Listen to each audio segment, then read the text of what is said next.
فرمایا اذ قال لأبیہ یا ابت لم تعبد ما لا يسمع ولا يبصر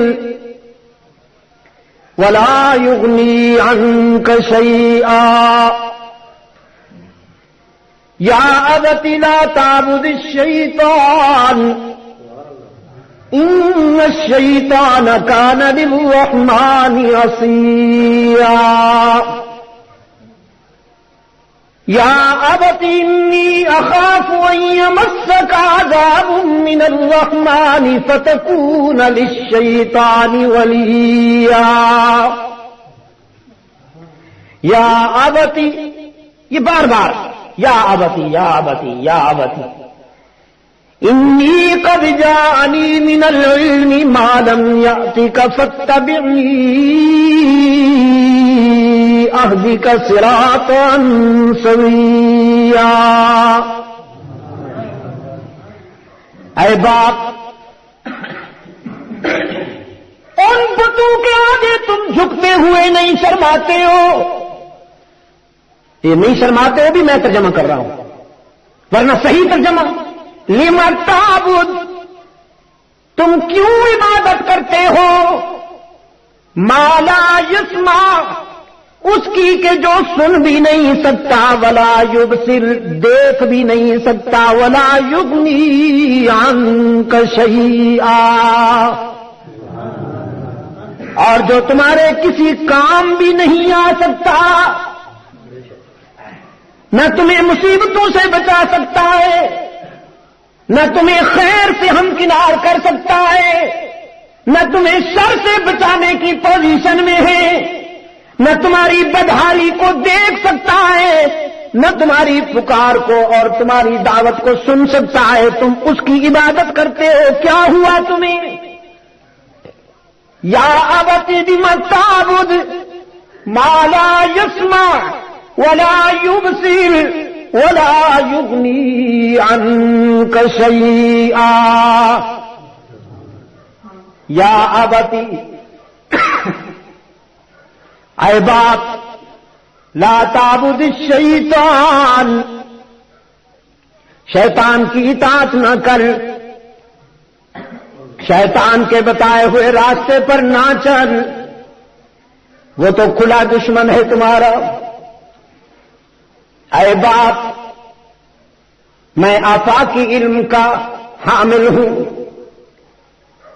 میں رب العالمین کا پیغام لایا ہوں، میں رشد و ہدایت کے اجالوں کا نقیب ہوں، میں ہدایت کا امین ہوں. بیٹا ہونے کے باوجود اس قابل ہوں کہ تو میری اتباع کرے، باپ ہونے کے باوجود تو میرا مقتدی بنے، بیٹا ہونے کے باوجود میں اس قابل ہوں کہ میں تیرا امام بنوں. فاتبعنی اہدک صراطا سویا. تو آؤ میرے پیچھے، میرے پیچھے آؤ، میں تمہیں سیدھی راہ پہ لگا دوں. یہ صراط سویہ وہی صراط مستقیم ہے.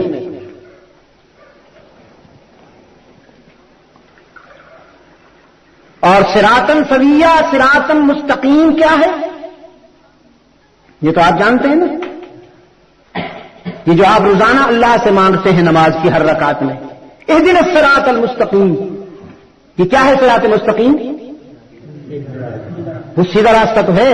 وہ سیدھا راستہ ہے کون سا؟ مسئلہ پھر بھی حل نہیں ہوگا صراط الذین انعمت علیہم کہنے کے باوجود. وہ سیدھا راستہ کہ جس پر تیرے انعام یافتہ بندے چلتے رہے، تو وہ بات ہو گئی نا. تیرے انعام یافتہ بندے جس راستے پر چلتے رہے، ہمیں وہی سیدھا راستہ دے دے. تو وہ سیدھا راستہ ہے کیا نام ہے جی اس گاؤں کا؟ بٹلی. یہ نام اچھا لگتا ہے آپ کو؟ آپ نے ویسے غور کیا کہ یہ نام کس نے رکھا تھا اس کا؟ بٹی کون ہو گئی؟ اس کے بعد وہ بٹڑی ہو گئی. بٹی کون؟ اچھا، اگر آپ کو پسند آئے نا جی، تو اس پر بیٹھ کر آپ یہاں کے جو ذمہ دار حضرات ہیں طے کر لیں کہ اس کا اچھا سا نام ہے، اچھا سا نام ایک ہو جائے. اور اگر آپ مجھ سے پوچھیں نا جی تو آج کی گفتگو کے حوالے سے ہی ہم اس کا نام خلیل آباد رکھ لیتے ہیں. کیا خیال ہے؟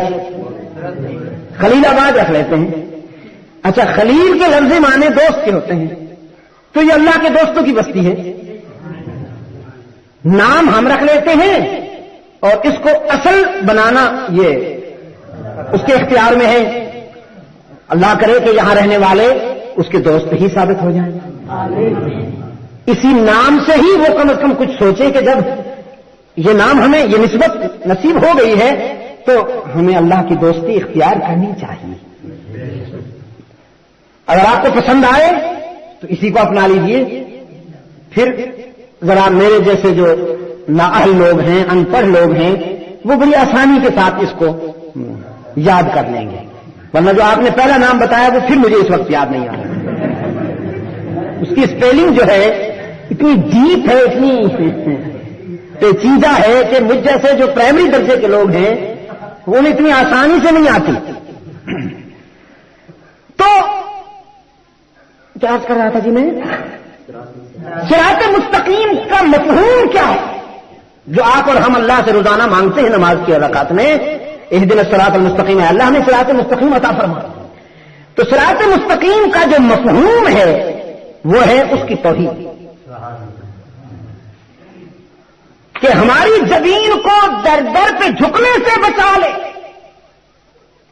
غیر کے آگے عاجزی کی ذلت سے بچا لے، اور اپنے در پہ عاجزی کی سعادت سے ہم کنار کر دے. اہدنا الصراط المستقیم، یہ ہے صراط مستقیم کا مفہوم، اللہ کی توحید. اب آپ یاد نہیں رکھتے میں کیا کروں، ورنہ مجھے اچھی طرح میرے حافظے میں ہے یہ بات کہ میں نے بعض جلسے مستقل اسی مفہوم پر نمٹا دیے. بس یہی گفتگو ہوئی پورے جلسے میں. صراط مستقیم کے معنی ہے اللہ کی توحید. خود رب العالمین نے فرمایا نا، ان ھذا صراطی مستقیما فاتبعوہ. مجھ تک پہنچنا ہے تو صراط مستقیم پہ آ جاؤ اور اسی پر ڈپینڈ کرو، اسی پر انحصار کرو، ادھر ادھر مت بھٹکو. فاتبعوہ، اس کی ہی اتباع کرو. ولا تتبعوا السبل، ادھر ادھر مت بھٹکو. فتفرق بکم عن سبیلہ، اگر ادھر ادھر بھٹکو گے تو اس راہ سے ہٹ جاؤ.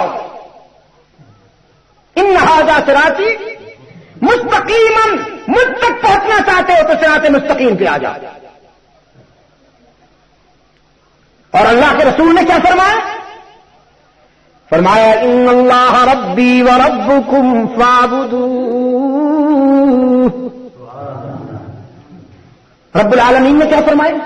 فاتبعوہ ان ھذا صراطی مستقیما فاتبعوہ. اگر مجھ تک پہنچنا چاہتے ہو تو صراط مستقیم پر آ جاؤ اور اسی کی ہی اتباع کرو، اسی پر ڈپینڈ کرو. فاتبعوہ. اور اس کا پیغمبر کہتا ہے ان اللہ ربی وربکم فاعبدوہ، میرا اور تمہارا رب اللہ ہی ہے. فاعبدوہ، بس اسی کی ہی عبادت کرو، اسی کی ہی عبادت کرو. سجدے اسی کے، رکوع اسی کا، قیام اسی کا، پکارو اسی کو، مانگو اسی سے، سر جھکاؤ تو اسی کے آگے،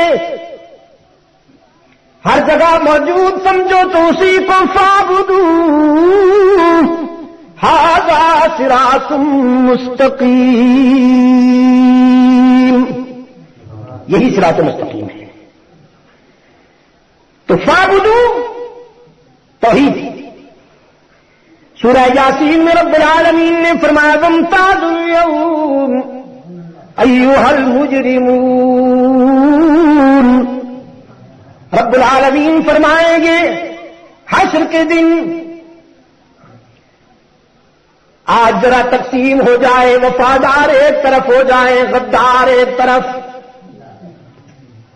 آج ذرا تقسیم ہو جائے، نمک حلال ایک طرف، نمک حرام ایک طرف. رب کے آگے جھکنے والے ایک طرف ہو جائیں اور سب کے آگے جھکنے والے ایک طرف. رب کے آگے جھکنے والے ایک طرف اور سب کے آگے جھکنے والے ایک طرف.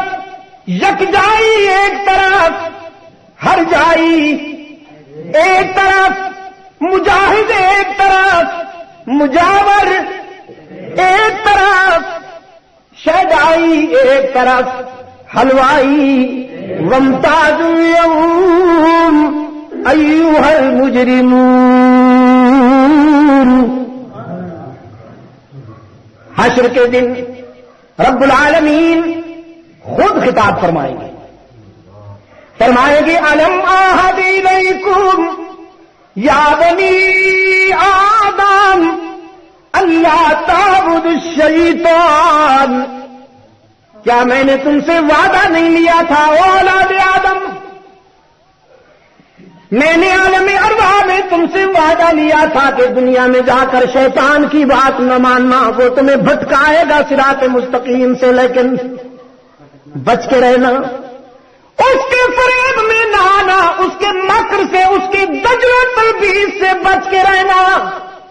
الم اعہد الیکم یا بنی آدم اللہ تعبدوا الشیطان انہ لکم عدو مبین.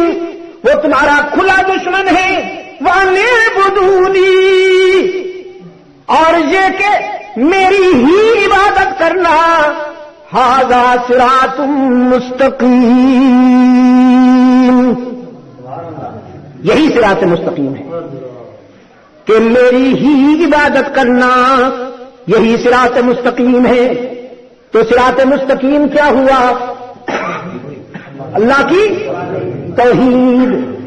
فرمایا یا ابتی انی، یہ بھی فرمایا یا ابتی لا تعبد الشیطان. ہدف تو وہی ہے نا. الم اعہد الیکم یا بنی آدم اللہ تعبد الشیطان.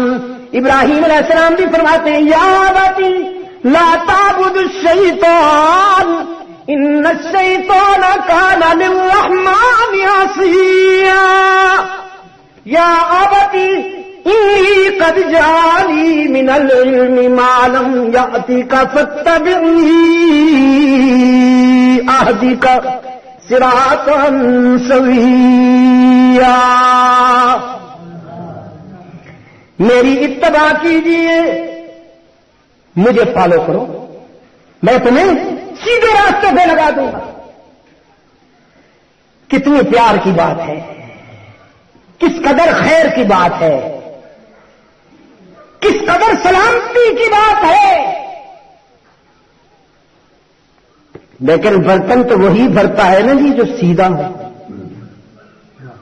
وہ بارش کے قطروں سے بھی بھر جاتا ہے، اور اگر الٹا ہو تو جب ڈیم سے پانی نکل رہا ہو اس کے آگے الٹا برتن لے کے کھڑے رہیے، نہیں بھرے گا. ونار لو نفخت بها عذاب، متنبی نے کہا نا ونار لو نفخت بها عذاب ولكن انت تنفخ في رمادی. کوئی چنگاری ہو تو شعلہ بھڑکے، تو راکھ میں پھونکتا ہے، اڑ اڑ کے تیرے منہ پہ ہی پڑے گی، اس سے شعلہ کہاں بھڑکے گا. برتن سیدھا ہوگا تو اس میں کچھ جائے گا نا. کہتے ہیں نہیں بات بڑی اچھی ہونی چاہیے، انداز اچھا ہونا چاہیے. بالکل صحیح ہے، انداز اچھا ہونا چاہیے، لیکن سننے والا دل بھی صحیح ہونا چاہیے، طلب بھی صحیح ہونی چاہیے. اگر طلب صحیح نہیں ہو تو پیغمبر کا باز بھی دل میں نہیں اترتا تو دوسرا کوئی کیا کرے گا. خود قرآن کی تعریف یہی بیان ہوئی، یضل بہ کثیرا ویہدی بہ کثیرا. کچھ وہ لوگ ہیں کہ قرآن سے انہیں ہدایت ملتی ہے، کچھ ایسے بد نصیب ہیں کہ قرآن سے بھی وہ گمراہی لیتے ہیں، انہیں ہدایت نہیں ملتی۔ اب دیکھیے نا، بارش زندگی کی علامت ہے، لیکن زمین مختلف ہے۔ ایک وہ زمین ہے کہ اسی بارش سے وہاں پھول اگتے ہیں، اور ایک وہ ہے کہ جہاں بدبو اٹھتی ہے۔ اگر اچھی زمین پہ بارش برسے تو پھول اگتے ہیں، اگر کوڑے کے ڈھیر پہ برسے تو بدبو اٹھتی ہے۔ قرآن کریم کو بھی ابو جہل سنے تو زندیق بنتا ہے، ابو بکر سنے تو صدیق بنتا ہے۔ طلب صحیح ہونی چاہیے، برتن سیدھا ہونا چاہیے۔ اگر برتن ٹیڑھا ہو تو کچھ نہیں جائے گا اس کے اندر۔ آدر کا برتن ٹیڑھا تھا، پیغمبر کی بات بھی دل میں نہیں اتری، ہدایت کے راستے پہ آنے کے بجائے بگڑ گئے۔ کہنے لگے روکا نہیں کہ ہمارے بزرگوں کی توہین نہ کیا کرو، میں نے تمہیں روکا نہیں کہ ہمارے بزرگوں کی توہین، اور تم باز نہیں آتے ہو۔ لئن لم تنتهِ لأرجمنك واهجرني مليا۔ اب جو بات کہی ہے اس کے نتائج بھگتنے کو بھی تیار ہو جاؤ، تیری جان لے لوں گا۔ تو خلیل اللہ نے فرمایا صرف ایک جان تو کوئی بات نہ ہو، دینے والا اگر کئی جانیں دے دے تو میں ہر جان اس کی مرضی پہ قربان کرنے کا ظرف رکھتا ہوں۔ قائم رہے، استقامت کا مظاہرہ کیا، وہی بات جو اپنے باپ سے کی پھر پوری قوم کے سامنے وہی بات بیان فرمائی۔ آغاز گھر سے ہوا، پھر پوری قوم سے خطاب فرمایا وہی بات کہ جنہیں تم بنائے ہوئے ہو انہیں ہاتھوں سے بناتے ہو، یہ نہ تمہیں نفع پہنچا سکتے ہیں نہ نقصان سے بچا سکتے ہیں۔ نفع پہنچانے والا بھی وہی ہے اور نقصان سے بچانے والا بھی۔ يَمْسَسْكَ اللَّهُ بِضُرٍّ فَلَا كَاشِفَ لَهُ إِلَّا هُوَ وَإِن يُرِدْكَ بِخَيْرٍ فَلَا رَادَّ لِفَضْلِهِ۔ پیغمبر اگر تیرا رب تجھے خیر سے ہمکنار کرنا چاہے تو کوئی تجھے محروم نہیں رکھ سکتا، اور اگر وہ تجھے آزمانا چاہے تو کوئی بچا نہیں سکتا۔ باپ کو بھی یہی بات کہی، قوم کو بھی یہی بات کہی، لیکن جب انہوں نے نہیں مانا تو پھر آزمائش ایک اور انداز میں آئی کہ انہوں نے شعلے بھڑکائے، یہ بتانے کے لیے کہ ہمارے بت تیرے رب سے زیادہ قوت والے ہیں، ہم اپنے بتوں سے مدد مانگتے ہیں اور ان کی مدد سے ہم شعلے بھڑکاتے ہیں اور تجھے ڈالتے ہیں، دیکھتے ہیں تیرا اکیلا رب تجھے کیسے بچاتا ہے۔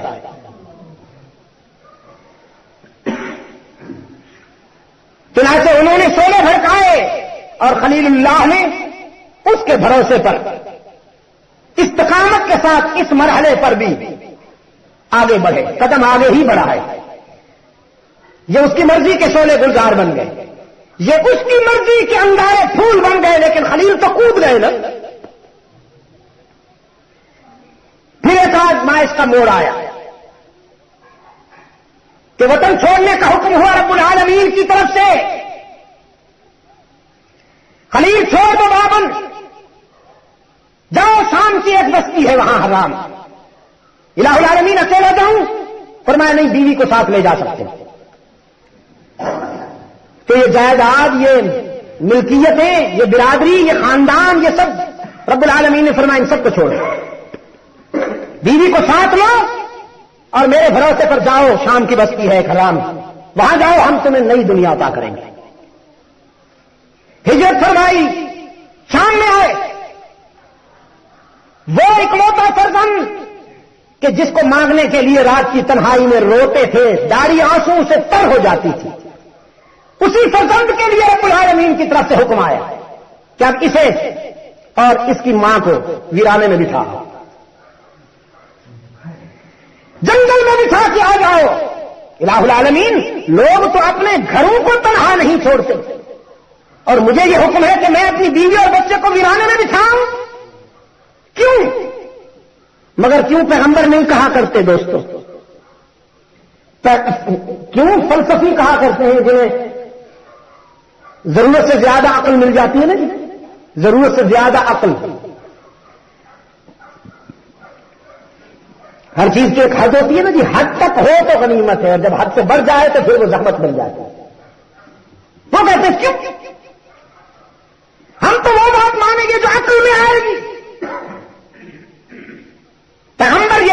کہتا کہ کیوں؟ اللہ کی طرف سے حکم آیا، بچے کو اٹھایا اور بیوی کو ساتھ لیا ویرانے میں۔ رحمت عالم صلی اللہ علیہ وسلم نے فرمایا، ویرانے میں جب میری دادی کو بٹھا کے ابراہیم علیہ السلام بیٹا ان کے سپرد کر کے جانے لگے تو سیدہ ہاجرہ نے فرمایا، خلیل بیٹا تو میرا معصوم ہے، مجھ سے ہی کوئی خطا ہوئی ہوگی تو ذرا بتا کے جائیے تاکہ اللہ سے معافی مانگتی رہے۔ رحمت عالم صلی اللہ علیہ وسلم نے فرمایا، اس مرحلے پر ابراہیم علیہ السلام نے سکوت اختیار فرما لیا کہ منزل عشق پہ کوئی لفظ ایسا نہ نکل جائے جو امتثال امر الہی میں خلل واقع کرے۔ سکوت اختیار فرمایا۔ سید حاجرہ نے پھر پوچھا، ابراہیم کس جرم کی پاداش میں چھوڑ کے جاتے ہو؟ نہیں بولے، پھر بھی سکوت اختیار فرمایا۔ تو اب حاجرہ نے ذرا ترمیم کر لیا اپنے سوال میں، فرمایا اچھا یہ تو بتاؤ، یہاں چھوڑنے کا فیصلہ تمہارا ہے یا رب العالمین کا ہے؟ بس اتنا بتا کے جاؤ کہ اس ویرانے اور تنہائی میں تم اپنی مرضی سے چھوڑ کے جا رہے ہو یا اس کے حکم پر چھوڑ کے جا رہے ہو؟ رحمت عالم صلی اللہ علیہ وسلم نے فرمایا، ابراہیم بولے پھر بھی نہیں، انگلی آسمان کی طرف اٹھا دی اور انگلی کا اشارہ کر کے کہا کہ نبی کا کوئی ابرو کا اشارہ بھی اپنی مرضی سے نہیں ہوتا تو اتنا بڑا کام اپنی مرضی سے کیسے کرے گا؟ حکم تو اس کا ہے۔ جب خلیل کی انگلی آسمان کی طرف اٹھی تو حاجرہ کا حوصلہ دو چند ہو گیا۔ فرمایا اگر اس کی مرضی ہے تو تشریف لے جائیے، پھر جس نے ویرانے میں چھوڑنے کا حکم دیا ہماری حفاظت بھی وہی کرے گا اور وہ تم سے زیادہ بہتر حفاظت کرنے والا ہے، وہ آپ سے زیادہ بہتر حفاظت کرنے والا ہے۔ واللہ خیر حافظا وهو ارحم الراحمین۔ جناب ابراہیم علیہ السلام چلے اور سیدہ ہاجرہ سوچنے لگی، ویرانہ ہے، تنہائی ہے، تا حد نظر ویرانہ۔ ابراہیم علیہ السلام نے جاتے جاتے وہاں ایک دعا مانگی۔ آزمائش سے آدمی جب گزر رہا ہو تو دعائیں بڑی قبول ہوتی ہیں۔ ہم تو یہ سمجھتے ہیں جی وہ ناراض ہو گئے، کوئی آزمائش آ جائے ہمارے اوپر، کاروبار میں نقصان ہو جائے، خسارہ ہو جائے، بیمار ہو جائیں، ہم کمزور ہیں، اللہ میں محفوظ رکھے آزمائشوں سے، ہم اس قابل نہیں ہیں کہ آزمائشوں کا بوجھ اٹھا سکیں۔ لیکن میں آپ کو ایک بات بتا رہا ہوں کہ جب وہ اپنے کسی بندے کو آزماتا ہے تو پھر اس وقت قریب ہو جاتا ہے، بالکل قریب، کہ کچھ کہو تو صحیح میں مانگنے کے لیے تیار ہوں، کچھ مانگو تو صحیح میں ماننے کے لیے تیار ہوں۔ تو آزمائش کی اس گھڑی پر ابراہیم علیہ السلام نے ہاتھ اٹھا لیے ویرانے میں، فرمایا ربنا انی اسکنت من ذریتی بواد غیر ذی زرع عند بیتک المحرم، ربنا انی اسکنت من ذریتی بواد غیر ذی زرع عند بیتک المحرم ربنا ليقيموا الصلاة فاجعل أفئدة من الناس تهوي إليهم وارزقهم من الثمرات لعلهم يشكرون ربنا إنك تعلم ما نخفي وما نعلن وما يخفى على الله من شيء۔ اے ہمارے رب، اپنی متاع قلب و جگر سنودی کے لیے اپنی متاع قلب و جگر اس ویرانے میں بچھا کے جا رہا ہوں۔ الہ العالمین، میں تو انہیں تنہا چھوڑ کے جا رہا ہوں، فجعل افئدة من الناس تهوی الیہم، تو اپنے بندوں کے دلوں کو ادھر متوجہ کر دے۔ میں انہیں تنہا چھوڑ کے جا رہا ہوں، الہ العالمین تو انہیں تنہا نہ چھوڑ دینا، اپنے بندوں کے دلوں کو ادھر متوجہ کر دے اور رزق کے معاملے میں بھی ان کا کفیل بن جا، انہیں رزق بھی عطا کر۔ رحمت عالم صلی اللہ علیہ وسلم نے فرمایا، میرے دادا نے اللہ سے جب رزق مانگا تو ثمرات طلب کیے، فروٹ مانگے، پھل مانگے، یہ نہیں کہ بس دال ساگ ہی ان کو کھلا دیں. وارزقہم من الثمرات، اے میرے رب انہیں رزق بھی عطا کر ثمرات سے.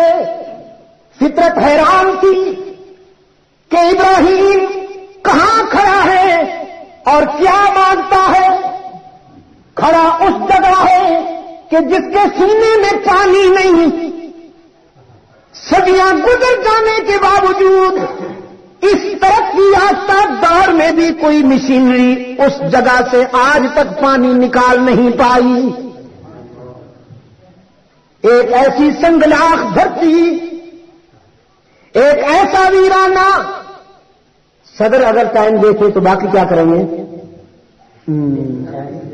ایک ایسا ویرانہ کہ جس کے سینے میں پانی مفقود، تاحد نظر ویرانہ، سبزہ نظر نہیں آتا. فطرت حیران ہے ابراہیم کہاں کھڑا ہے اور مانگتا کیا ہے. من الثمرات، پھل چاہیے رب العالمین اپنے بچوں کے لیے، اپنی اولاد کے لیے، اپنے بیٹوں کے لیے تجھ سے پھل مانگتا ہوں. فطرت حیران تھی کہاں کھڑا ہے اور کیا مانگ رہا ہے.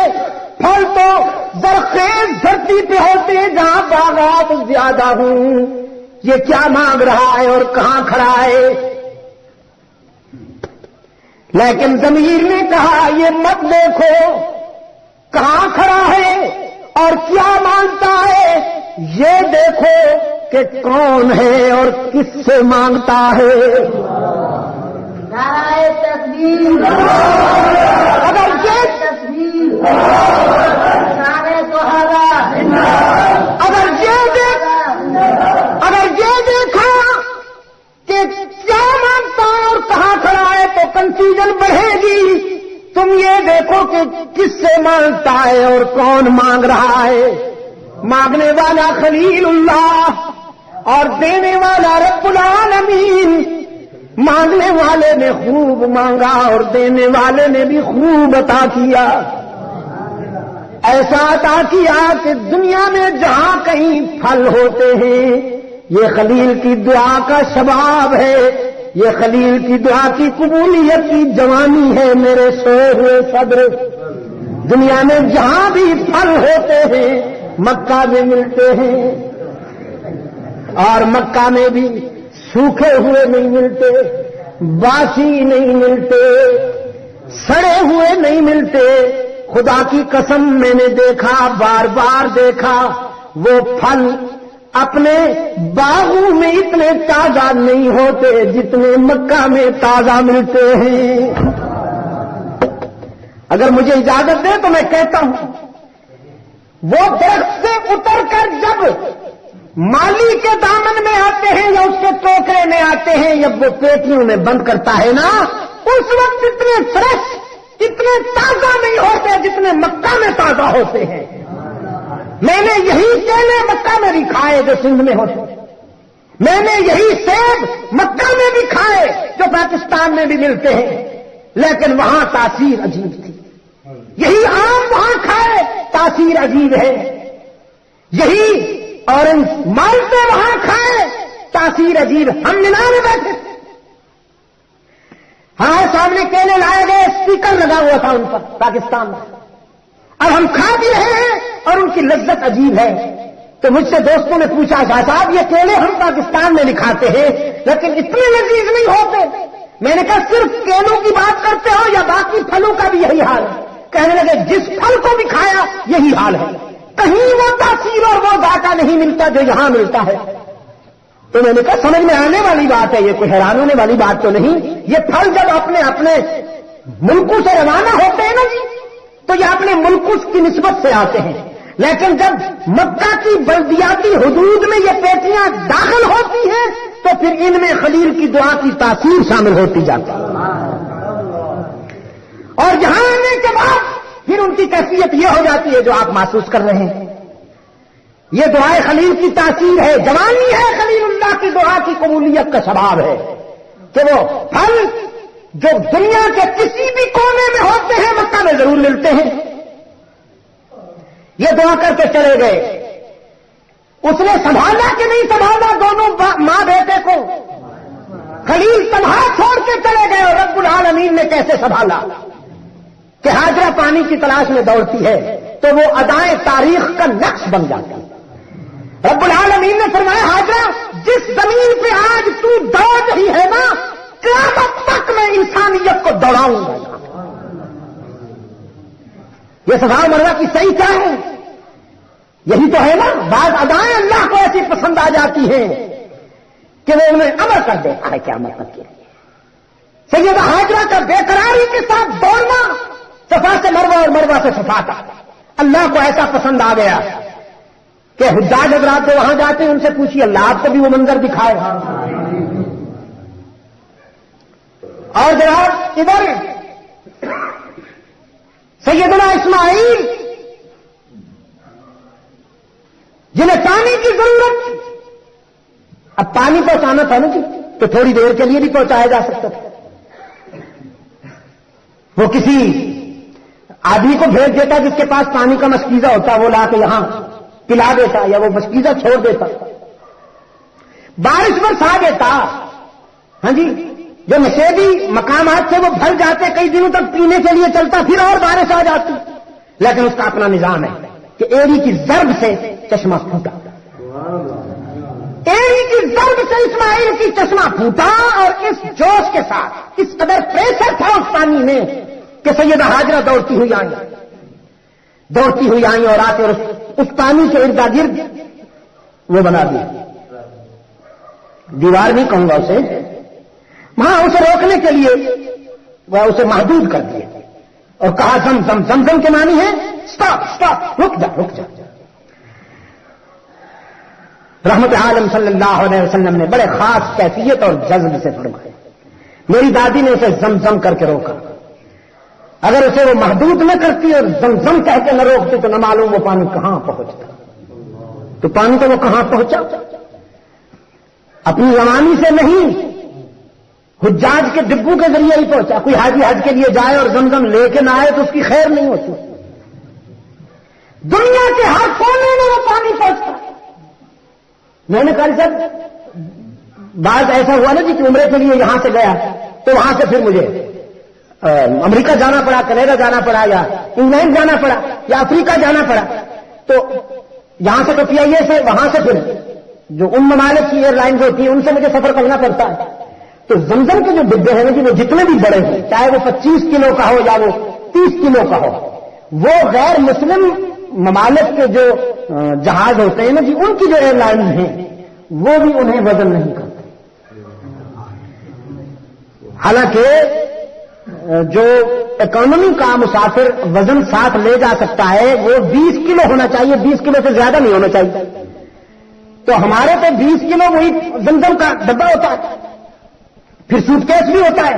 تو وہ سوٹ کیس کو تو وزن کرتے ہیں, زمزم کے ڈبے کو وہ بھی برٹش ایئر ویز والے ہیں یا ایئر فرانس والے ہیں یا ایئر کینیڈا والے ہیں وہ بھی اسے وزن نہیں کرتے.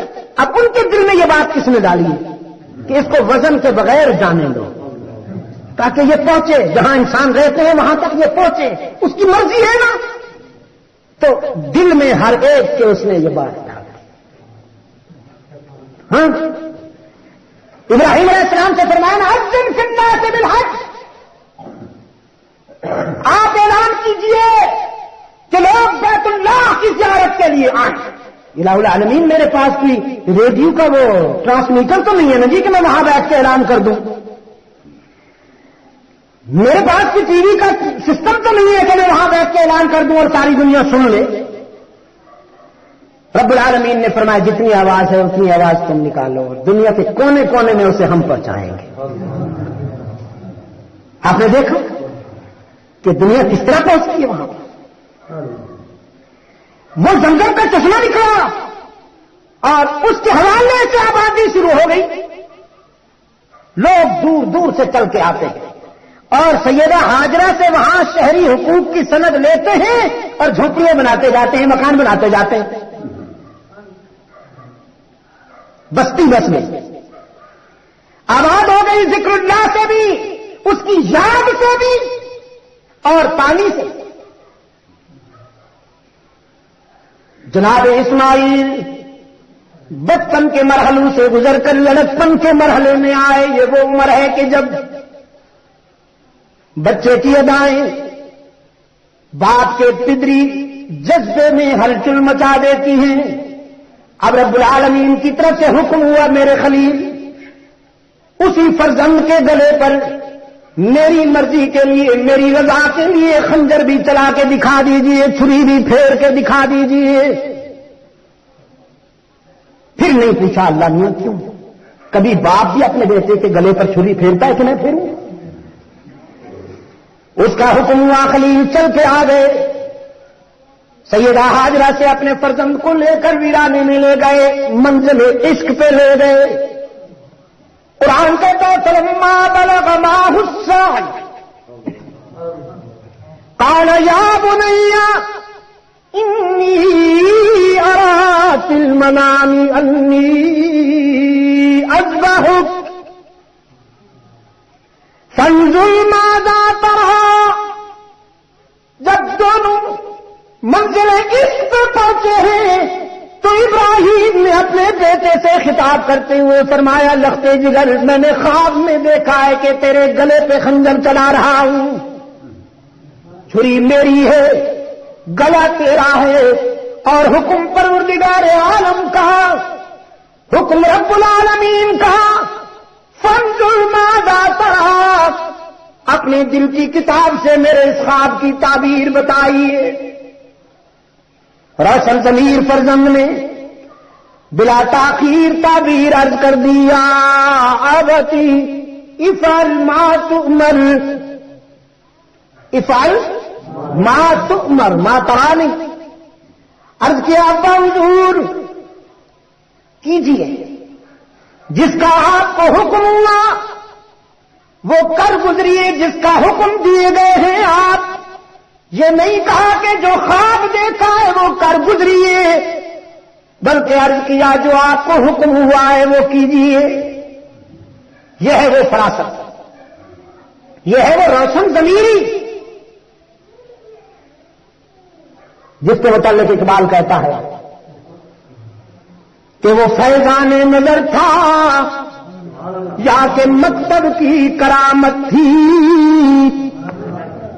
وہ فیضان نظر تھا یا کہ مکتب کی کرامت تھی. سکھائے کس نے اسماعیل کو آداب فرزندی.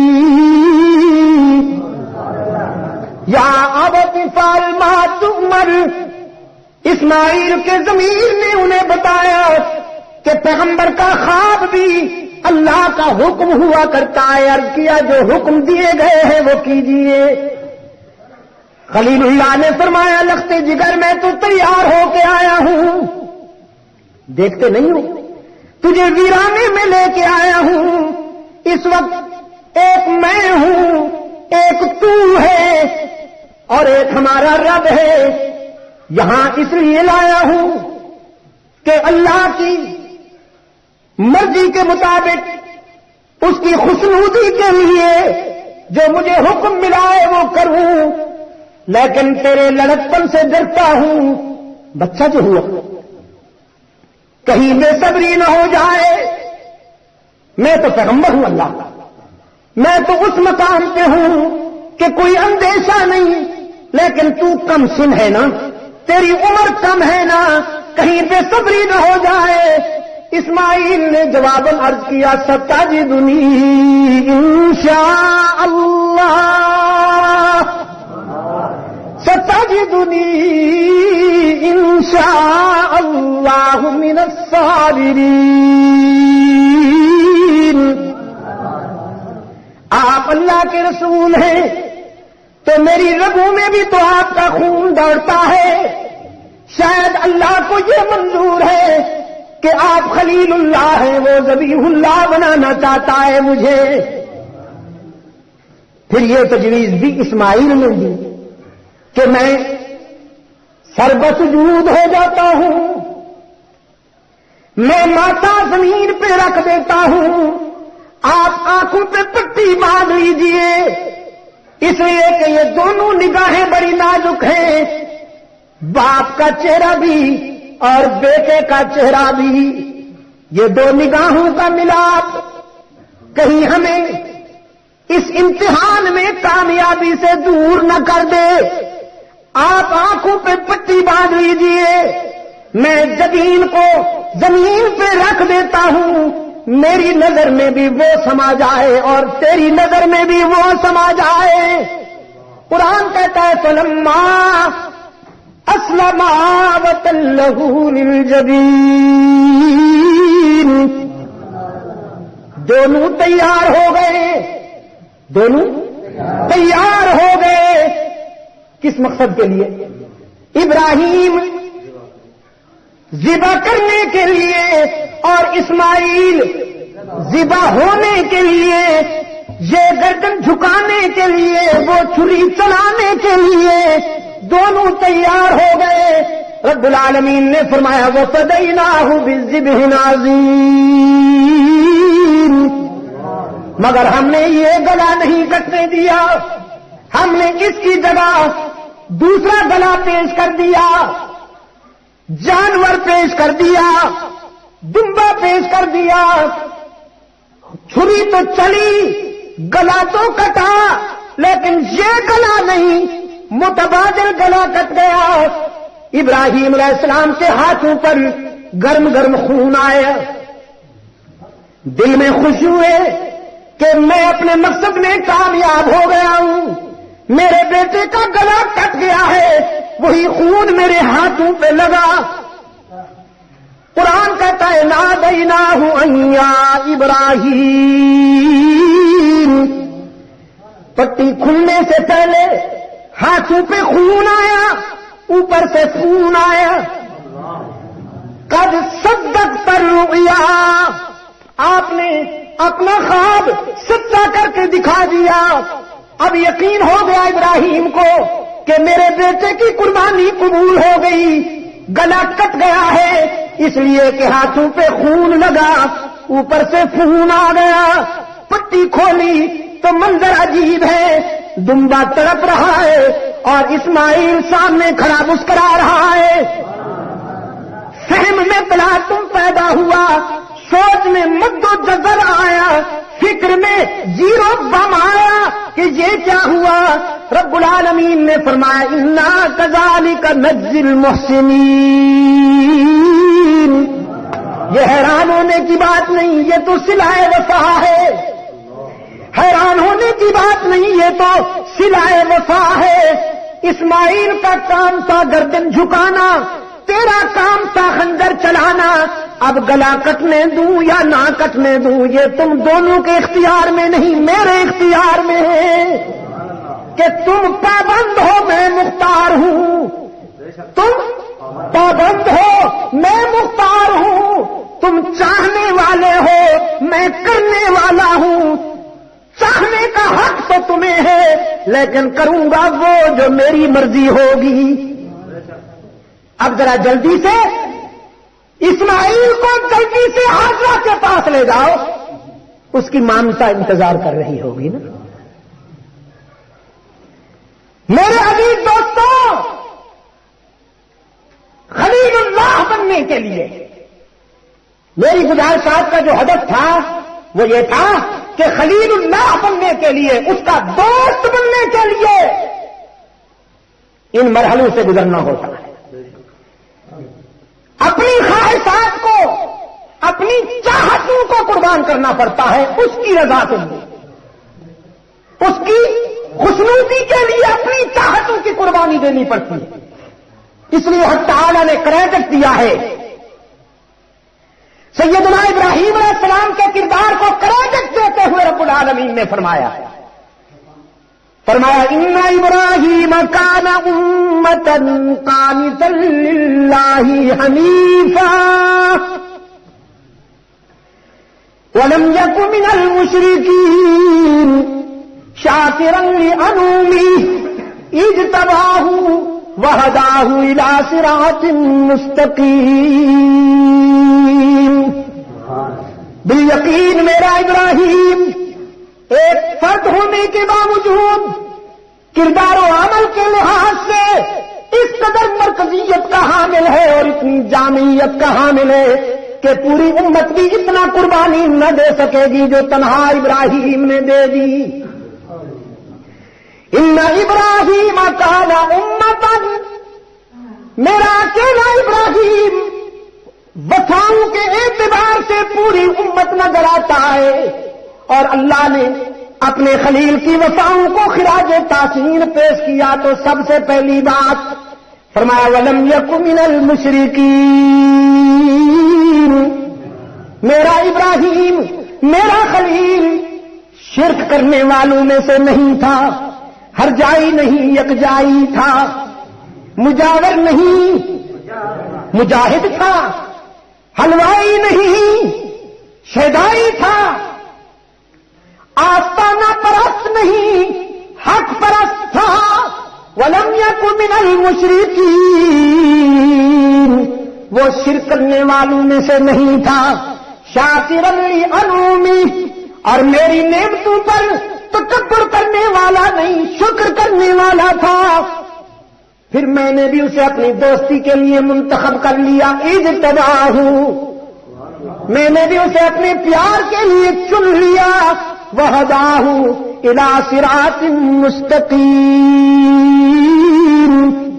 اور صراط مستقیم بھی انہیں عطا کر دیا. میری ان گزارشات کا خلاصہ یہ نکلا میرے عزیز دوستو، اللہ سے ہم نے ایک وعدہ کیا ہوا ہے اس دنیا میں آنے سے پہلے کہ ہم تیرے حق میں کسی کو شریک نہیں کریں گے. اس نے ہم سے عالم ارواح میں پوچھا تھا الست بربکم، میں تمہارا رب ہوں کہ نہیں؟ اور پوری انسانیت نے کہا تھا بلا، تو ہی ہمارا رب ہے. ہم دنیا میں تیرے سوا کسی کو رب نہیں مانیں گے.